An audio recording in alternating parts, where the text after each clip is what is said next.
Coping with COVID, updates on the pandemic and information to help you thrive and survive COVID-19. It's brought to you by the South Carolina Department of Health and Environmental Control. Visit scdheck.gov for an updated list of testing sites and important information on how to protect yourself, your family, and friends from the coronavirus. SCDHEC, healthy people, healthy communities. In it together and the South Carolina Diabetes Advisory Council, presenting Wellness Wednesday every Wednesday on Coping with COVID. The City of Columbia Office of Business Opportunities, helping to meet the needs of small, minority, and women-owned businesses in the City of Columbia. Log on to columbiasc.net/OBO. Agape Counseling and Training Services. Call 803-779-2777 for licensed professionals of counselors and social workers helping families, engaged and married couples, and individuals of all ages gain an understanding of all aspects of their lives. If you're having a challenge coping with COVID, contact Agape Counseling and Training Services at agapects.com. And Palmetto Media Connections,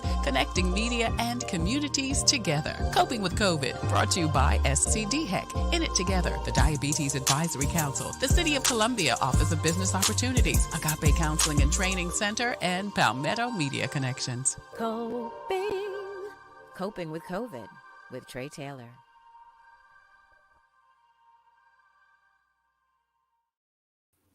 Good Wednesday afternoon, Coping with COVID. In it together, SC and the Diabetes Action Council of South Carolina present Wellness Wednesday every Wednesday here on Coping with COVID. I'm Tre Tailor, and today we are commemorating Alzheimer's Awareness Month and also Family and Caregivers Month, which is such a big part of the equation when folks are caring for anyone with any type of condition. We're going to talk with Taylor Wilson with the Alzheimer's Association a little bit later on today. But first, your COVID community updates. The runoff for Columbia mayor is next Tuesday, and tonight you have a chance to check out both candidates at a debate hosted by WLTX and the Post and Courier. You can watch it tonight at 7 o'clock on the LTX Facebook page and website.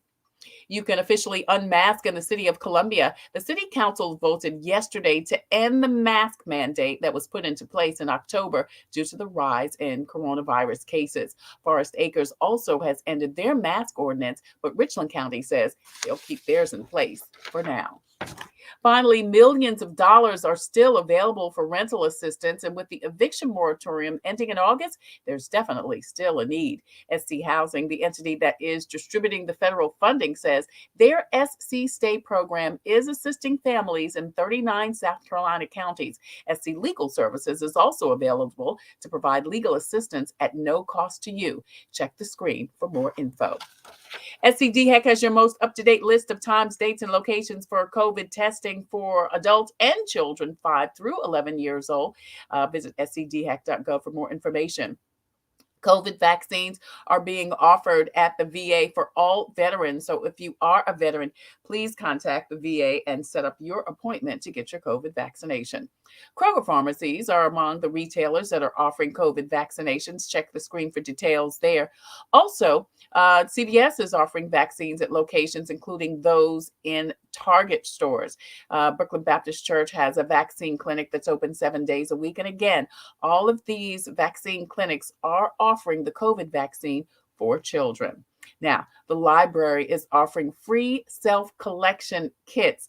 If you would like one, you can actually get 5 per week at any Richland County location for the public library. You can see those locations on the screen. Don't miss your shot. If you are having a challenge getting to your vaccination appointment, the Comet Bus System is offering free rides to get your vaccination. And if you are having some challenges making your appointment, online registration help is available at Get Set Up. Now, if you lost a loved one due to COVID, FEMA is continuing their COVID funeral reimbursement. You can see that information there. And the South Carolina Bar Association and SC Legal Services, as we said earlier in the show, has a toll-free number and website for rental and mortgage help. If you need it, please take advantage of these resources. Lexington County has a bill assistance program. Also, SC Housing and Dominion Energy has assistance for rent and utilities. SC Housing has a frontline workers home buying assistance program. And SC Hopes has a 24-hour assistance line from the South Carolina Department of Mental Health. Finally, Dominion Trucking is having a virtual job fair today. It's tonight until about 8 o'clock, so you can log on to that website for Dominion Trucking and make sure you find out about all of the opportunities there. And again, you can see them on the screen.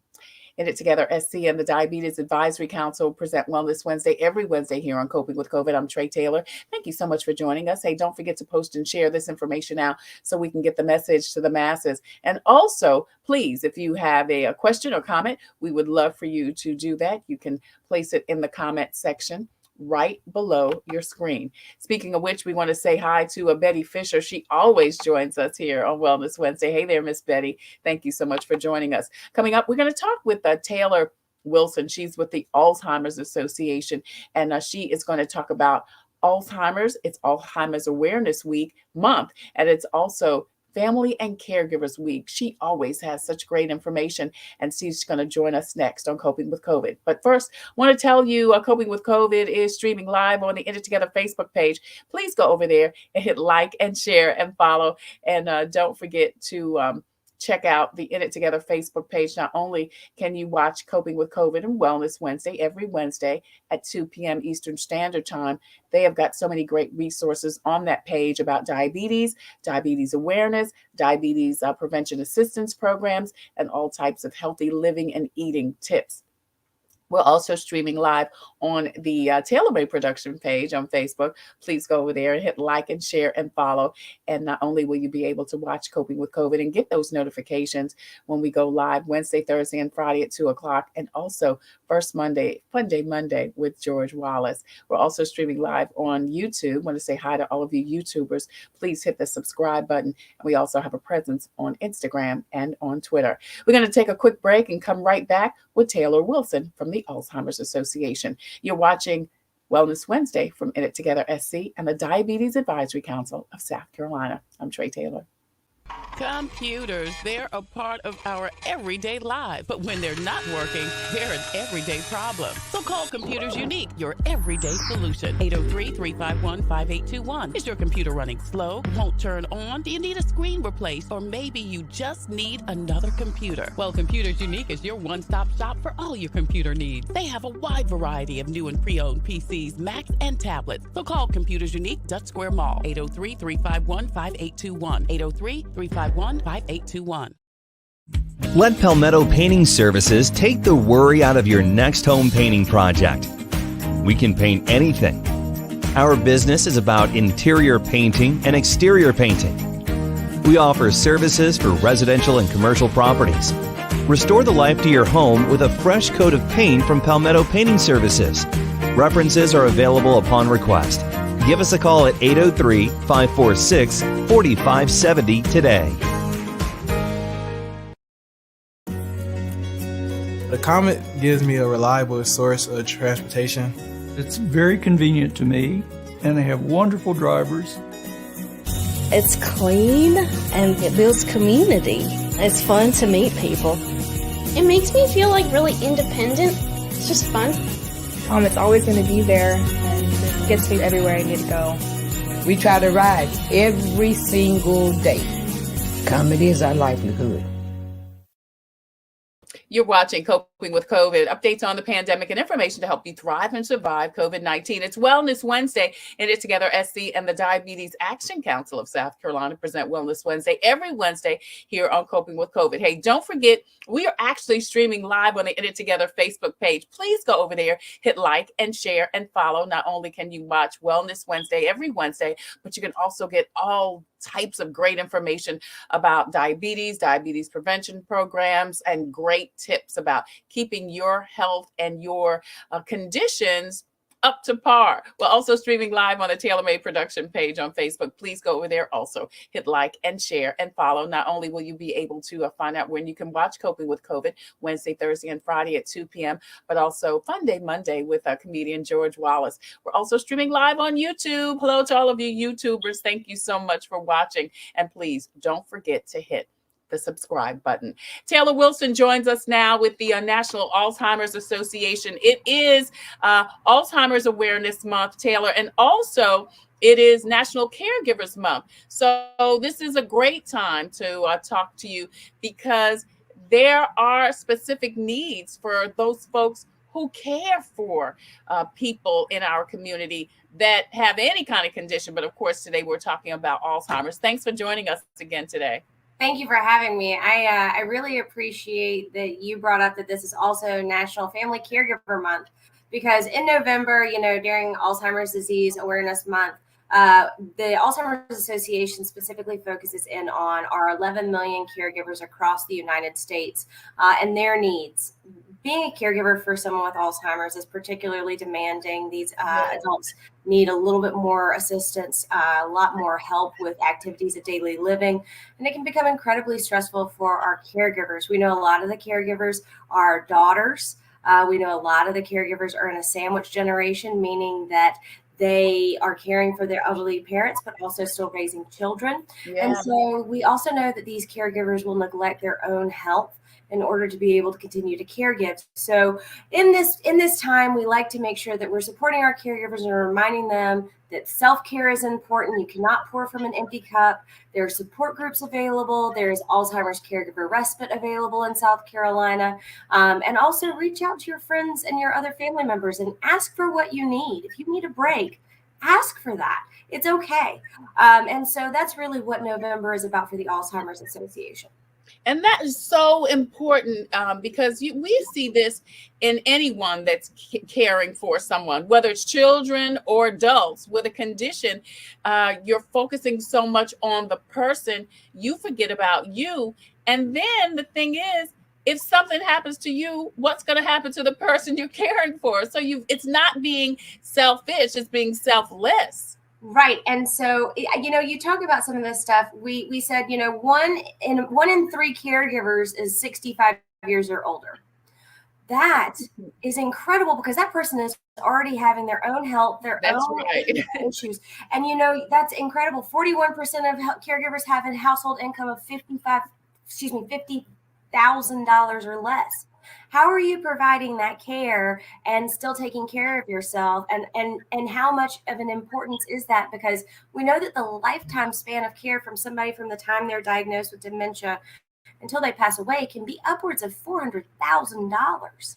Yeah. So, when you're looking at caregivers are our first line of defense for a family absolutely losing all of their legacy, all of their inheritance, their land that they may have paid for, anything like that. So our caregivers are absolutely integral. And if we don't keep them healthy, if we don't keep them from burning out, if we don't support them, then we're really doing a disservice, not only to the families, but to the taxpayers and the system, truly. Yeah, you're so right. And, and you think about, you were talking about the age, the income, and they're doing it not even thinking about that. Caregivers just say, okay, I'll take care of it because it has to be taken care of, not even taking into consideration how it's going to affect them mentally, physically, emotionally, financially. Right. So when we look at this, we know that we have 11 million caregivers across the United States, but in South Carolina alone, we have 199,000, and they are providing 298 million hours of unpaid care. Million hours of unpaid. That blows my mind that there are these individuals out there who are caregiving 20 hours a day, 24 hours a day. Where's their break? Where's their opportunity to go to the doctor? Where's their opportunity to just take a breath? Because, when you're living in a state of, dealing with somebody who has a cognitive decline, you really have to be worried about things like them wandering. If they wander, you have to be worried about, are they going to fight me about taking a shower today? Are they going to eat today because maybe they've forgotten how to feel hungry, or they don't, so you have this person who is in carrying a significant amount of the burden. And so it really is important because there's 298 million hours of unpaid care. If we didn't have caregivers, that goes straight into what taxpayers have to pay. Yeah. And so we're already spending, billions of dollars. We're expected to spend $1.1 trillion on care for Alzheimer's and dementia patients in the United States by 2050. Wow. But caregivers can help with that as long as we support them and give them what they need. Yeah, Taylor Wilson joins us with the Alzheimer's Association. As we said, it's not only Alzheimer's Awareness Month, it is a Family and Caregivers Month. And of course, I want to talk a little bit about what resources are available, Taylor, for these caregivers. As you said, they're needed. They are also overlooked oftentimes by themselves, first of all, and other family members even sometimes. So what is in place as we celebrate Family and Caregivers Month for the caregivers to give them a break and to support all of their needs emotionally, mentally, physically, and financially too? Absolutely. So we've got a lot of resources that are available. I'm going to go through what's available through the Alzheimer's Association first, and then I'll branch out from there. Sure. First available is the Alzheimer's Respite Caregiver Voucher. That's going to be available through your local area agency on aging. You can go in there, you can get $500 to $1,500 to bring somebody into your home who is a certified personal assistant for someone who has cognitive decline, and they will sit with that individual so you can go to your doctor's appointments, so you can go grocery shopping, so you can run to the bank, so you can go and take a nap, honestly. So it is an incredible service, and I recommend everybody check that out. You can find out more about that through getcaresc.com or the South Carolina Department on Aging. So that's number one. Number two is we have a hotline, which is called a helpline. It is 1-800-272-3900. And that is a 24/7 call center that is staffed by professionals who are there to help you with behavioral changes for someone, how to take care of yourself as a caregiver better, if you need more support groups. It's in 81 languages. I did not know that there were 81 languages in the world, so I feel horrible. When they said 81 languages, they were like, I didn't know. I'm sorry. So that's how diverse they are. So please call that number. There's also an Alzheimer's Caregiver page. It's a website, alz.org/care. It's specific for caregiver resources. There's something called Alz Connect. Alz Connect is a forum that is not monitored by any professional. It's caregivers talking to caregivers. It is a chance to vent. It's a chance to share. And it's on a forum, so you don't have to be at a support group at a certain time. You can just find friends there. And I know many caregivers that I've known in the past have utilized Alz Connect because, when their loved one finally went to bed, they could get on that forum and vent or ask questions. And so they shared resources. So that's an option. And then there's also the Alzheimer's Association and AARP Resource Finder, which is an opportunity for you to punch in your zip code and find resources that are there for the aging community and also for the dementia community. And so all of those are available. But then if you go to the Alzheimer's Association, just alz.org, and type in support groups, there are virtual support groups everywhere right now, and you may really be able to find the support that you need. We're coming back into person. We've been very careful about that because the people that we take care of, we know are more susceptible to some issues like, comorbidities, but also pandemics and flu, and it's getting that season. So we're being really safe about those, but some of those are coming back into person. There's also education opportunities. All of our education opportunities are free. You can click on it. You can find out about engaging in complicated behaviors. So you can work on rolling back and de-escalation. You can work on financial and legal stuff that's going to be really important for you to get in line before your loved one is no longer able to make those decisions. Healthy brain and healthy body, reminding caregivers that you need to keep yourself healthy too. And so those kind of things are available. All of that is out there. You can just log on to alz.org, find education in your community, and that's available to you. So caregivers are not alone. Caregivers have a lot of opportunity. The other thing is the AARP and getcaresc.com collaborated and put caregiving instructional videos onto the Get Care SC website. That's Things like wound dressing and physical therapy, because we also understand that people with dementia fall more frequently. They need more physical therapy to keep them walking, to keep them ambulatory, because it's very difficult. The 65-plus-year-old caregiver can't carry an 80-plus somebody to the shower. Right. So it has those videos on there, which were very informational.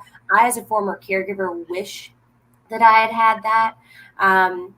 My grandmother and I, it was, when she fell, it was always either call 911 or, just sit there for hours and figure out what to do. This actually shows you how to pick somebody up.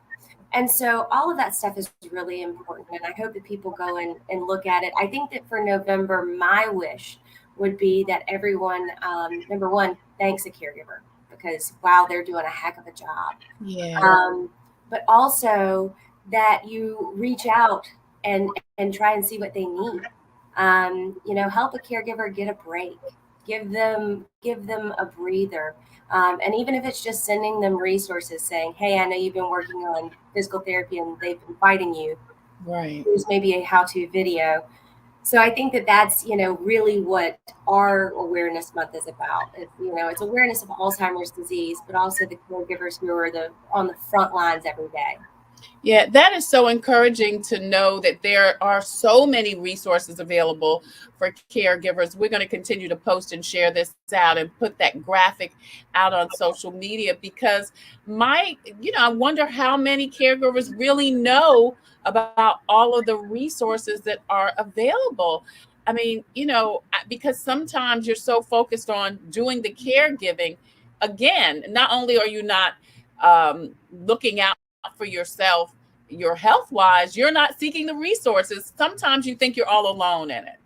And that's completely what we see. And that's why that helpline is really the first thing that I tell people about. Call them. They will talk to you and they will make you feel okay, because a lot of times we get people when they've hit crisis mode. My person has wandered and I couldn't find them for 4 hours. My person fell and wouldn't let me help them up, thought I was somebody else. This person has become violent and hit me. And when you come in a point of crisis, it's a very scary moment. And now the resources you need are a little bit more high level. If you come to it before that, maybe you can de-escalate some of these situations. And so I really want caregivers to know they're not alone.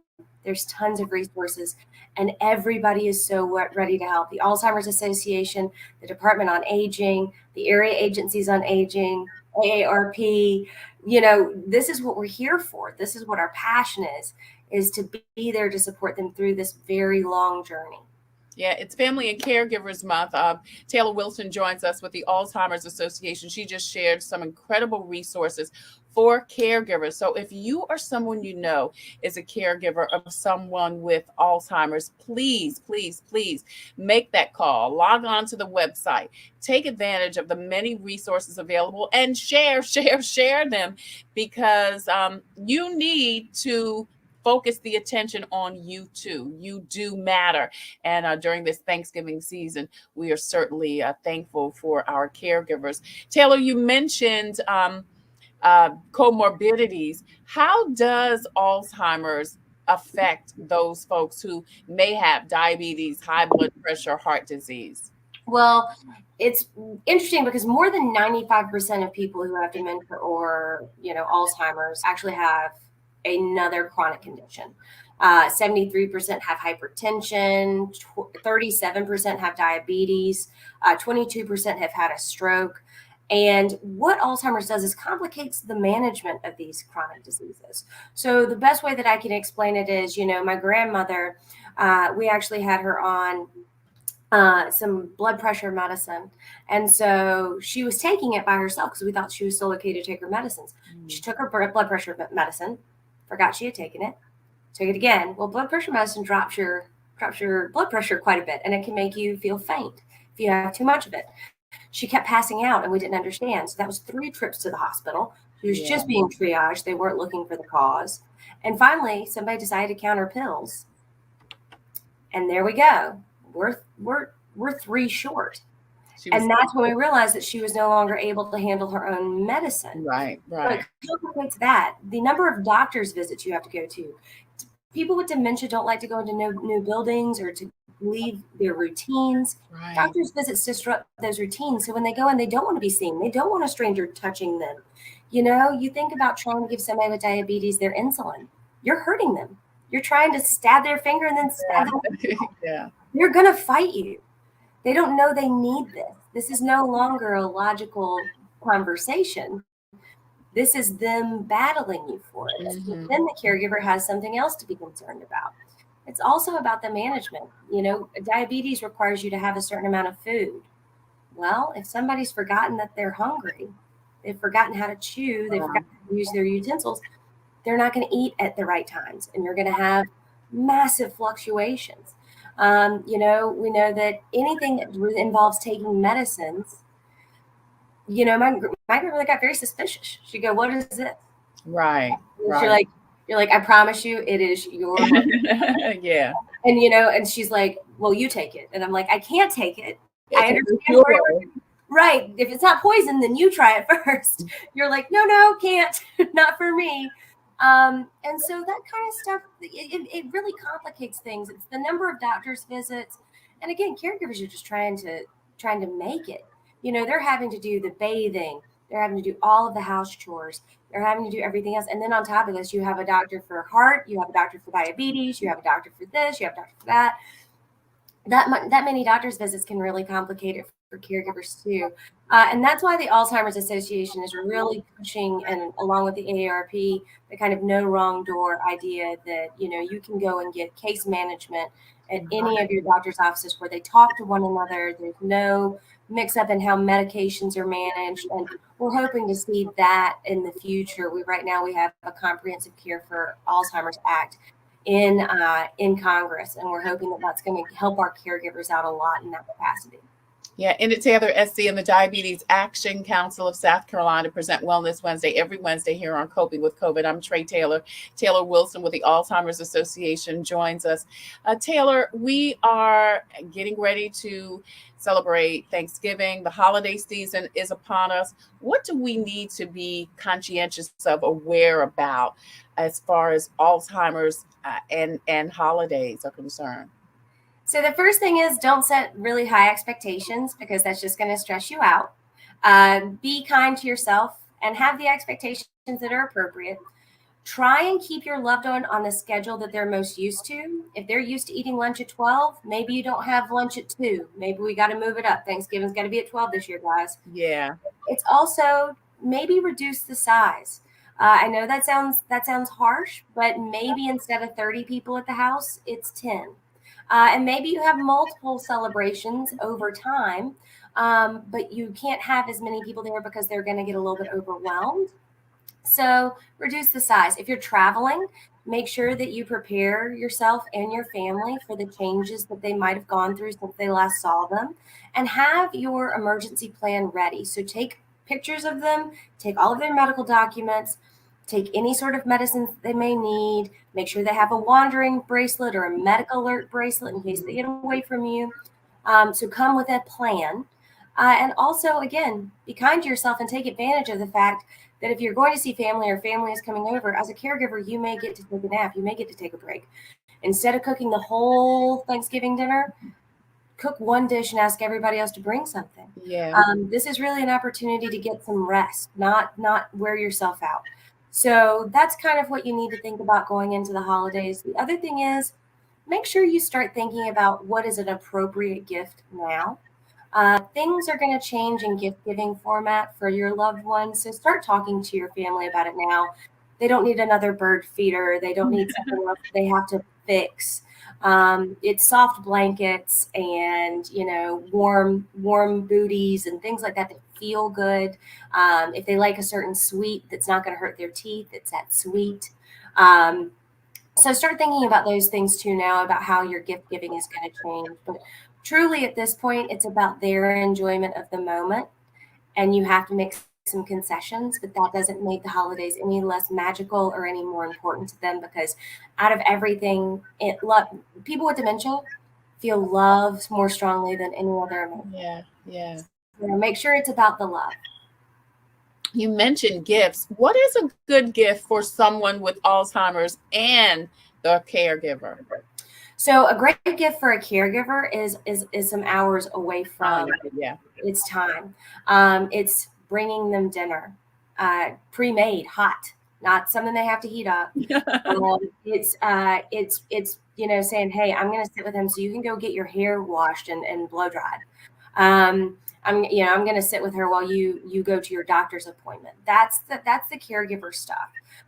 Somebody who has dementia, though, it's going to be things that are like soft blankets, warm cardigans. It's going to be fidget aprons. Those are actually things that you can make if you're into making handmade.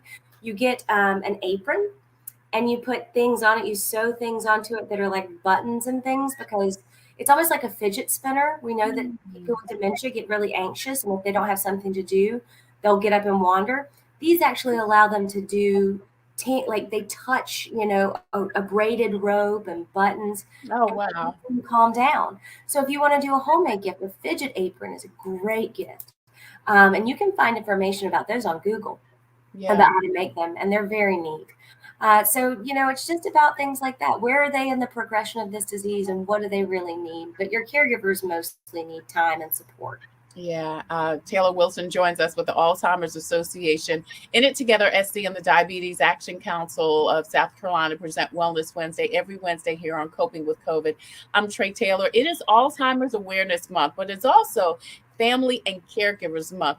Taylor has shared some incredible information and resources for caregivers. Check the screen for more information, and please continue to post and share this information out. Caregivers need help too, because so many times people that are caring for others, whether it's children or, today we're talking about family members or friends with Alzheimer's, they're so focused on the other person, they neglect themselves.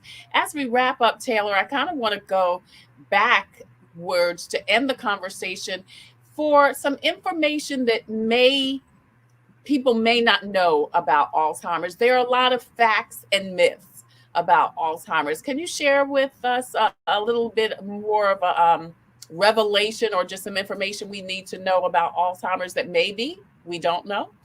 So I think the first thing is that right now we are currently trying to research Alzheimer's to figure out what actually causes it. That is still greatly misunderstood and still quite a myth. It used to be up until 2012, we couldn't even identify that you actually had Alzheimer's until it was an autopsy. So we haven't even gotten to the point now to where we've really been able to understand the pathology of the disease. We do have the first drug that ever has addressed the actual beta amyloid plaques. It's called Aduhelm or aducanumab, which is its very long generic name, that actually wipes away the plaques from the brain. This is the first time we've ever had a drug that's done that. Any other drug we've used has been treating symptoms. So a lot of what is being said about Alzheimer's is an unknown, because we're still in so many deep research phases. What we do know that we can see through the research is that brain health and body health are very closely related. Like I said earlier, in terms of chronic conditions, people with Alzheimer's or dementia, 73% have hypertension. Wow. That is incredibly high. That is. 48% have heart disease. Does the hypertension or the heart disease make them have Alzheimer's, or is it the other way around? So there's studies that are showing that might be the case. There still have to be more studies done, but we for sure are leaning to the idea that your lifestyle, the choices that you make for what you put in your body, how you socialize, how you exercise, are directly tied to your risk for cognitive decline. And if that's the case, then that means that, when we're thinking about changing our lifestyle, because it's never too late to get healthy, that you need to think about it as not just healthy body, but healthy brain. Because I always tell people, what is the benefit of a healthy body if you can't enjoy life, if your brain isn't healthy? Mm-hmm. And then vice versa. What is the benefit of a healthy brain if your body can't move around and enjoy life? Yeah. So it's really about treating it holistically. It's all important. So I'm not saying that don't have a glass of wine. I'm not saying don't eat a hamburger, but maybe don't have a glass of wine every hour on the hour for the entire weekend. Yeah, that's so interesting. You should say that. I was talking to my 5-year-old, I think it was this morning, and he was telling me what was unhealthy. He said, "Are hamburgers unhealthy?" I said, "Not necessarily, honey. Hamburgers are not unhealthy unless you eat a hamburger every day, Right. And then he asked me, he said, "What about pizza?" I said, "It's the same thing, honey. If pizza," I said, "you could put some veggies on it. You can use a cauliflower crust." And then he says, "That's right, because you don't eat meat, right?" I said, "Right, I eat veggies." So, you're right. It's all about perspective, and it's all about how you manage it. I love French fries. I can't have French fries every day. Right. So it's not about, not allowing yourself to have those treats, but it's about how you live your lifestyle. And the other part is that we see a lot of seniors, once they retire, they get quite isolated. Yeah. Isolation is a really big problem right now. And it's something that we're trying to address nationwide, but also in South Carolina. It's about, looking out your door and seeing your senior neighbor and engaging them in a conversation, because that is actually helping their brain health too. Yeah. Socialization, and if they don't have a ride to church, put them in your car. Yeah. Because that's going to be where they're going to get the most socialization. Make sure that they have somebody they can say hello to. And so that's the other part of it. So as we're moving through thankfulness in November, be thankful for our caregivers. Reach out to your seniors. Try and say that you're thankful for them. And if you can, send these resources to somebody who needs them. Absolutely. Well, Taylor, we're certainly thankful for you giving us this information today. Taylor Wilson, Director of Governmental Affairs, Alzheimer's Association. You see her information if you need more information, and the resources that are available, not only for those who have Alzheimer's, but for the important people that care for folks with Alzheimer's. Taylor, thank you so much for joining us. Like I said, every time you come, you're such a wealth of information, and we appreciate all of your advocacy for folks who have Alzheimer's, and like I said, the folks who are caring for those with Alzheimer's. Thank you so much for joining us today on Coping with COVID. Thank you for having me.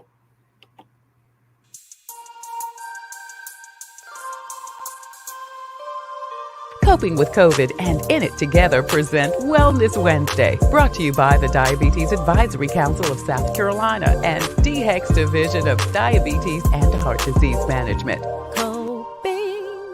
Coping with COVID with Tre Tailor. Thank you again so much for joining us on Coping with COVID, updates on the pandemic and information to help you thrive and survive COVID-19. It's Wellness Wednesday. In It Together, SC and the Diabetes Action Council of South Carolina present Wellness Wednesday every Wednesday here on Coping with COVID. Well, Jimmy Ellis was there, but then he left. I was going to introduce Jimmy Ellis, our next guest, but then I do not see him any longer backstage. So this is what we're going to do. Hey, don't forget, tomorrow is, we've got another great show. It is No Justice, No Peace with the Fifth Circuit Solicitor's Office. We are going to rebroadcast the gun violence town hall meeting, which was yesterday. It included the sheriff, police chief, DJJ acting director, 2 state representatives, and a room filled with local activists doing work in the community. It was an amazing seminar yesterday, and we're going to rebroadcast it tomorrow on Coping with COVID. If you missed it, you don't want to miss this tomorrow. Next Thursday, we're going to actually be joined with Solicitor Byron Gibson to tell us what his takeaway was from this meeting yesterday and how he is moving forward. And then Friday, we're going to talk to one of those community activists that was in the room. Mark Hill is doing an event called Day of Truth. And we're going to talk to him about his efforts to bring together all of the gang members and advocate for a day of truth. And then filmmaker JB Starr is going to debut his new movie on Saturday, and we'll talk to him about that and more coming up on Coping with COVID. As always, I leave you with a reading from Jesus Calling, and today is November 10th. And Jesus says, focus your entire being on my living presence. I am most assured with you, enveloping you in my love and peace. While you rest in my presence, I am molding your mind and cleansing your heart. I am recreating you to be the one I designed you to be. As you move from stillness into the activities of your day, do not relinquish your attentiveness to me. If something troubles you, Talk it over with me, Jesus says. If you get bored with what you're doing, fill the time with prayers and praise. When someone irritates you, don't let your thoughts linger on that person's faults. Gently nudge your mind back to me. Come back, Jesus says. Every moment is precious. If you keep your focus on me, any day can be a good day because my presence permeates all the time.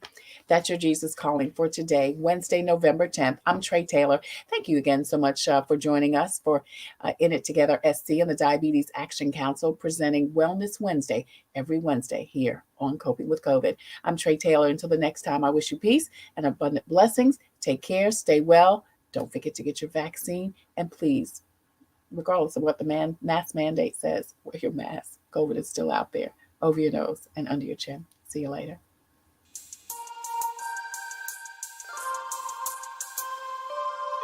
Coping with COVID and In It Together present Wellness Wednesday, brought to you by the Diabetes Advisory Council of South Carolina and DHEC's Division of Diabetes and Heart Disease Management. Coping with COVID with Tre Tailor.